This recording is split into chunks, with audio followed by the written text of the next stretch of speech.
Hi, I'm Azaria Tagaya, your host for Ringgit Sense Plus, powered by RinggitPlus. In this new season, we're working with our partners RinggitPlus.com, Malaysia's leading financial comparison site, to share with you personal finance tips that will help you manage and grow your money. While we were off the air, a few important things have happened. The 2019 budget was tabled in Parliament. Will it help you reduce the cost of living? And what will it mean to you? I'm sure by now you've already seen media reports explaining the pros and cons of the budget on the general economy, but we wanted to know specifically what it means for two groups of people. First, a family of four with two young children renting a home in the Klang Valley. Both parents are working with a joint income of 6,500 ringgit. What incentives will help reduce their cost of living? Second, a single working adult also renting a room in the Klang Valley and earns 2,700 ringgit. Should they buy a home or rent? To answer our questions, we gathered experts from the Financial Planning Association of Malaysia for a roundtable discussion. We met up with three senior members of FPAM at the Royal Chulan Damansara Hotel to hear their thoughts. Okay, so we're talking about the recent tabling of the budget and how this actually affects this model family, this scenario that we've given you earlier. So we'll start with you, Rafiq. What do you think are some of the pros in the budget for this family, and also what are some of the downsides that you can see? Okay, to be honest, the way I see it, if we assume both the husband and the wife actually works, there's actually not that much impact with regards to the budget for them, because both of them would be under the tax payable threshold. Okay. However, things become more interesting if you actually then make it a single income family, a single income household. Either the husband or the wife actually earns the whole 6,500, and then some of the things that was announced in the recent budget actually makes a difference. So one of the difference is actually the split between the EPF and life insurance, in which before this you were paying 6,000 ringgit a year tax relief for both EPF plus life insurance, whereas now it's actually split. The total has increased, but now 4,000 ringgit is under EPF, 3,000 ringgit is under life insurance.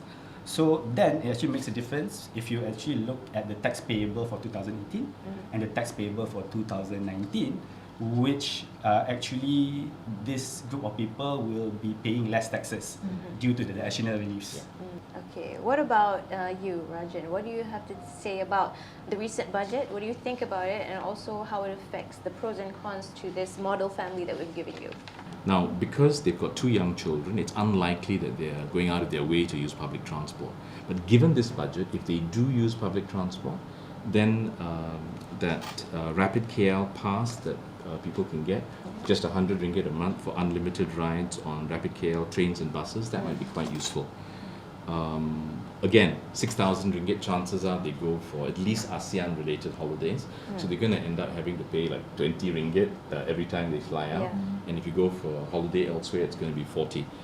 Okay, what about you, Lynette? What are some of the takeaways from the budget, and how do you think this will affect the model family? Well, I'm going to look from an overall look at it. I think the present government has given a lot of thoughts into it, and if you ask me, I would say that this one taxes the people who are rich, and it gives a lot of reprieve for people who are below the line income. So I think it's quite a fair budget. I mean, it's not a lot of goodies that we see, but they still have that family, as you were saying, that they might want to travel in a car, but the income is not that high. So it's provided for, because 2 billion petrol subsidy for cars below 1,500 1,500. 1,500 cc. Plus, it has a 5 billion grant for low-income household and children. I think that would help people who are the B40 or maybe hovering around there as well. The lower level of the B40, M40s will also benefit. I think it's a fair budget. It is considered the situation that we are now is the best as it can be. I know it's not easy. I think if I were in Lim Guan Eng's shoes, I'll be sweating buckets of sweat. So I think it came out quite well, actually. Well, the tips that the experts just shared is only useful if you know how to control your finances. Financial literacy, or the knowledge of how to manage your finances, is something that we are pretty passionate about at Ringgit Sense Plus. So when RinggitPlus.com did a financial literacy survey, we were pretty concerned to learn that most Malaysians have a very little control of their finances. We spoke to Han Liu, the CEO of Ringgit Plus, on the findings. Ringgit Plus wanted to know the financial literacy level of the average Malaysian, and they asked basic questions like, did you save money monthly? The results they got back was quite worrying. So we ran a survey surveying all Malaysians, a broad segment of Malaysians online, and what we found on how financially literate Malaysians were was very, very surprising and very, very worrying as well. I mean, some of the stuff that we found, for example, was that 59% of Malaysians admitted that if they had lost their income or salary and they lost their job, they couldn't last more than 3 months. They didn't have enough savings to last more than 3 months. And over 1/3 of Malaysians admitted to spending more than they earn each month, which kind of means they're not able to save at all. So I mean, these kind of stats was surprising, yes, but very worrying, because it shows us that Malaysians aren't quite as financially literate as we hoped we were. We know you have big questions about insurance, loans, and how you can better invest your money. This is why we're collaborating with Ringgit Plus to teach you guys financial literacy. We at Ringgit Plus, we're thrilled to be able to work with the Ringgit Sense Plus team with this new show, because it solves, or it caters to, or it targets that very single problem that on financial literacy and poor financial literacy among Malaysians, right? The more people we can reach and tell them that it's important to look after your money, it's important to educate yourselves about financial products, your financial lifestyle, your money matters. I mean, we hope that we can make Malaysians feel better off, and ultimately we believe that we can do this through this amazing partnership that we have. On RinggitPlus.com, they have articles about financial literacy that you can read on your own time. You can also contact them on Facebook and Twitter if you want to learn more about financial literacy. In future episodes, besides the licensed financial planners that we speak to, we will also be sharing tips from Ringgit Plus. We're going for a short break. After the break, we'll be continuing our roundtable discussion on how single working adults earning 2,700 ringgit living in the Klang Valley can take advantage of the 2019 budget. Should they buy a property now or continue to rent? The answers after the break.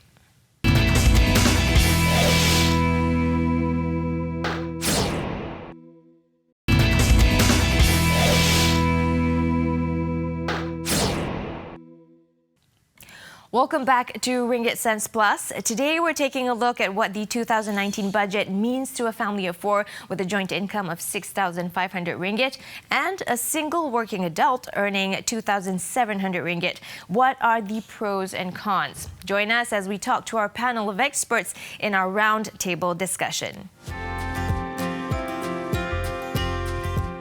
Okay, so now that we've taken a look at families, we want to see how the budget actually affects singles as well, especially those living in the city. So again, we'll start with you, Rafiq. How do you think the budget will affect singles who are young working adults? The scenario we're giving you is earning about 2,700 ringgit living in the Klang Valley. Okay, so thanks, Azaya. So if you actually take into account this current scenario, a young working adult earning 2,700 ringgit a month, the person is probably renting a room instead of a house. Yeah. And the person probably would like to get married. So these are some of the things that the person would have to take into account when they plan their own budget. Okay. So actually similar to the situation with regards to family, this scenario doesn't have that much impact from a tax point of view, because the person is actually not paying any taxes right now, because not even any PCB or schedule deduction, because it's below the threshold. Okay, so apart from that, if you talk about the EPF, life insurance, tax relief, like I said earlier, there's no much different. It's just that with this group of people also, if you take I'm still young, I only live once, I want to go travel. So then their cost of travel actually goes up. Because now they have to pay the additional 20 ringgit or 40 ringgit every time they do fly out. Cuti Malaysia. So the other option is to go for the local holidays, which then would affect the local tourism scene, which then would increase the income of the government. Yeah. Okay. What about you, Rajan? Anything you agree or disagree with what Rafiq has to say? One of the most important things a person can do is to operate from a budget, look at your cash flow statement, try your level best. I know earning 2,700 ringgit in KL and the Klang Valley is going to be tough. But if you're willing to make short-term sacrifices, if you can build some kind of a margin, that means you spend less than you earn, and you save and invest the difference, and you do it for a long time. And you might possibly want to do the investing in stocks or in bonds, in REITs. I believe that we're going to talk about REITs a little bit. So there is an opportunity to build. But along the way, you have to be quite smart. And in terms of taking advantage of the budget, I think what you can do is, if the individual has, he doesn't earn very much, so I assume he has a small car, if a car at all, just make sure that car is 1500cc or lower. And if you suddenly have a car that is larger, quickly go and sell that car and go and buy a smaller car. Take advantage of the petrol subsidy. Then definitely for any kind of ancillary travel where public transport can be used, take advantage again of the Rapid KL 100 ringgit cap on the trains and buses. And again, maybe not straight away, but if the terms of the budget stay for a few years, because he is aspirational, he may want to buy a house. Now, there are advantages to in this budget because the stamp duty exemption for properties under $500,000. Of course, it's quite difficult to find something in the Klang Valley. So I live in Seremban, so I highly recommend come to Seremban. You can find houses for under $500,000 ringgit, or go to Ipoh or Nilai, lots of other places as well. Okay. What about you, Lynette? We were talking just before the show started. We were talking about investing property because currently he's renting. Why buy when you can rent? And houses, there's an overhang of residential properties. Rental are going cheap because people would rather rent their property than to leave it vacant. You can get nice properties. I think around Mata Utama, rooms are going for about 450, 500. It's good enough. And the balance of the money that you have, if you put aside each month 800 ringgit, you can actually earn enough, you can save enough to start buying REITs. REITs are real estate investment trust. People keep talking about buying properties. Buying properties, number one, the last 3 years, I checked with a property consultant. He said the last 2 to 3 years, the property market have been softening. And for the last 2 years, developers have been building properties that's above $500,000. So for people who are looking at between 250 to 400,000, it's very hard to find properties. And if you do, it's a shoebox. Or go to Seremban. Or go to Seremban, as Rajan says, right? So if you look at that, why not rent and you save the balance of your money, of the 800, maybe you keep another few hundred, 300, all right, 300 as emergency money. So that and in case there's any emergency you have money, you still have 500. You keep 500 every month. You would have some money. You can go and buy REITs. And I was just comparing REITs year on year. Averagely, the return is between 6 to 7%, which is very attractive. Of course, 5 years ago is even more attractive. It goes between 7 to 8%. But the last 3 years, you are looking at between 5.5 to the highest we saw is 8.3%. So why buy when you can rent and invest the rest and you still property? And if you save enough and you really, by the time you get married and you want to buy a house, the proceeds that you get from your dividends, you can buy a house from there. So invest in property to buy property. Okay. That's my take. All right. We also asked Han Liu, the CEO of RinggitPlus, What were the key points our sample family of 4 should keep in mind to use Budget 2019 to reduce their cost of living? Ultimately, while this budget is not heavily negatively impactful for them, there weren't many additional things that would have helped them much, right? But some of the things which they can at least look forward to are reintroduction of the fuel subsidy, assuming they have cars below 1,500 cc, easier transportation to work if they live in the Klang Valley and take the MRT with the MRT monthly pass, and things like cheaper broadband. Han also said the upcoming sugar tax was worth taking note of.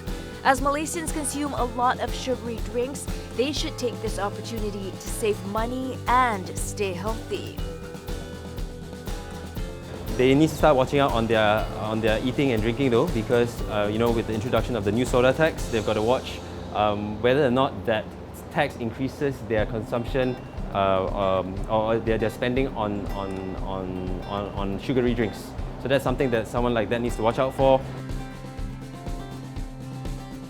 Unfortunately, with that family, they don't really qualify for Bantuan Sara Hidup, despite being a family of 4, where that allocation was actually increased versus last year for such a family. They don't quite qualify. Han adds that the best thing this model family can do is increase their knowledge in personal finance so that they can avoid making costly financial mistakes. On the Ringgit Plus website are articles you can read on how to pick the right financial product that suits your needs. We all hope that someone like that will start thinking about their future savings, right, and try and make their way not only up the income ladder, but also save some money along the way. We're taking another short break. When we come back, we're going to summarize some of the key things that you should do in 2019 to reduce your cost of living.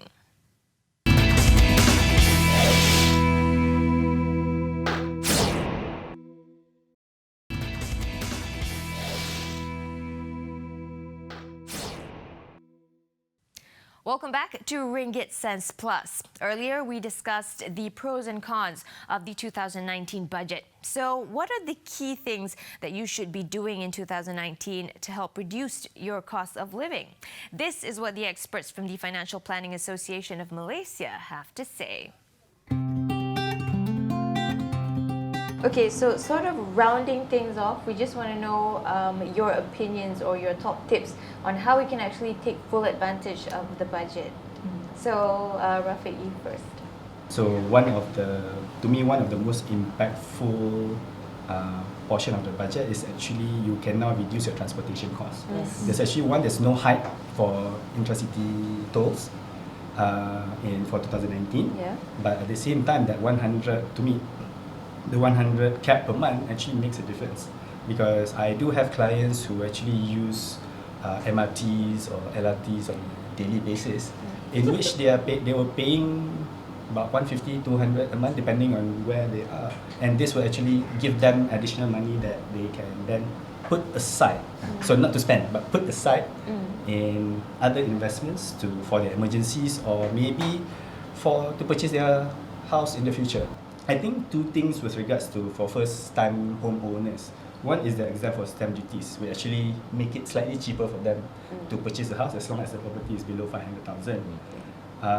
The other one is actually the mortgage guarantees from Cagamas. So I couldn't find that much details on it yet, but for first-time home buyers who are earning 5,000 a month, so it can be in a situation where, like, we go back to our family situation where the wife is actually earning below 5,000. So or the husband is earning below 5,000. So they might have one house already. Does this mean they're eligible to buy a second house because they're buying it separately? So would then the other spouse be eligible for this?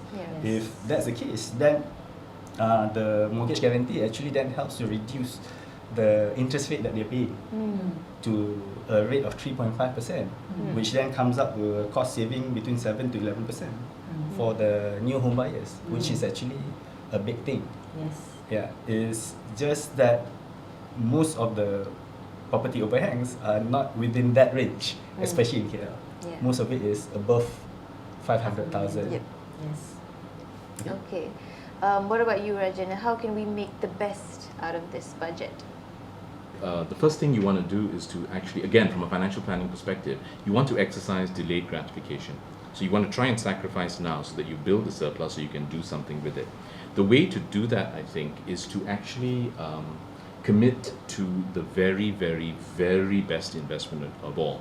But the very best investment, in my opinion, is your own education. Yes. And therefore, what I would recommend is that people attend seminars, people read books on financial planning, on business, on economics, on investing. If they do that, then they will actually be enhancing their capacity to earn money. But of course, as you do that, you still want to be able to figure out how to broaden your surplus, your margin. And then coming to the budget itself, I guess, learn about investing, invest ever so slowly, start low and slow and gradually build up. Okay. What about you, Lynette? Okay. I agree with all that Rafiq and Rajan has said. I just want to add a little bit more. I look at the budget and I agree with what Rajan has said, that the budget actually helps the individual. Because when I look at it, from the financial planning viewpoint, we always say that don't go for excesses. Even in Islam Sharia, they also tell you don't go for excesses, just take what you need. And if you look at the budget, they actually help you not to buy luxury goods because the tax is higher. That's very interesting. Don't buy cars that are too powerful. You need cars to get from point A to point B. So you buy more expensive, you pay lah. And those who buy will be able to afford to pay. They complain, but at the end of the day, they will still pay. So they will help the government to reduce that. So I think this is a very, I still think that it is a people-friendly budget. Over the next few episodes, we have many more tips about reducing the cost of living and also putting in place a proper financial plan. If this sounds like a heavy to-do list, don't worry, start small. The first thing you should do is start with a monthly budget to keep track of your finances. You can also read one article about personal finance each day. Implement the lessons you've learned before moving on to the next article. You should be able to see results in a few months' time. The key thing about developing financial literacy is literally like going to the gym for exercise, right? Like you only get better at it by doing more of it, being more aware of the need to do it, and just learning from experts, right? Learning from people who know what they're doing with their money. Like Rajan, Han says Malaysians should invest more time in growing their knowledge about managing their personal finance, just to make sure you get it from reliable sources. So, where can they go to? For me, the easy answer is come to RinggitPlus, right? We want to help make it simple for Malaysians to understand complex financial jargon, complex financial products. Just make it easy for them to get the most out of their money, put some savings back in their pocket. For more personalized advice, you should seek out a licensed financial planner or advisor for a more holistic look at your finances. If you want to watch today's interview or share it with your friends, you can find us on YouTube and also on Facebook. Let us know if the advice we shared today applies for you by leaving a comment on Facebook. We know that managing your finances is not easy, so if you want to meet a licensed financial planner for a makeover, drop us a message. Let us know why you want to meet a financial planner, and we will bring one to you for free advice. Now, we can't do this for everyone, so we'll be selecting a few of you and share the lessons that we can learn from the meeting in a future episode. We'll see you next week on Ringgit Sense Plus. I'm Azari Tagaya. Until then, invest and save wisely.